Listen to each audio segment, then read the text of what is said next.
या गोष्टींना काही अर्थ नाही आहे. मुंबईचं झालेलं परिवर्तन यामध्ये मुंबईच्या बाहेरच्या 2 लोकांचं नाव हे नेहमी राहील. एक नितीन गडकरी, ज्यांनी 55 उड्डाणपूल बांधले, ज्यांनी मुंबई पुणे रस्ता बांधला, ज्यांनी वरळी बांधला, सीलिंग बांधली, आणि अर्थातच मला देखील ते भाग्य लाभलं. 360 डिग्री मुंबईचा विकास आम्ही करून दाखवला.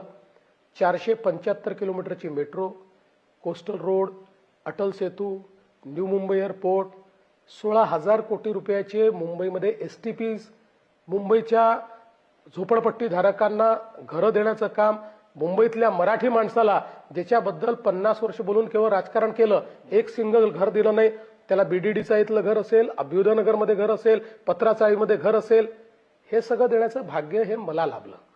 त्यामुळे यांनी माझा जन्म कुठे झाला वगैरे या गोष्टी किती सांगितल्या तरी हे लक्षात ठेवा, मुंबईकरांना हे माहिती आहे. आणि म्हणूनच ज्यावेळी आम मुंबईकर मेट्रो 3 मध्ये प्रवास करतो त्यावेळी तो सोशल मीडियावर आम्हाला धन्यवाद म्हणतो, त्यांना नाही म्हणत. या निवडणुकी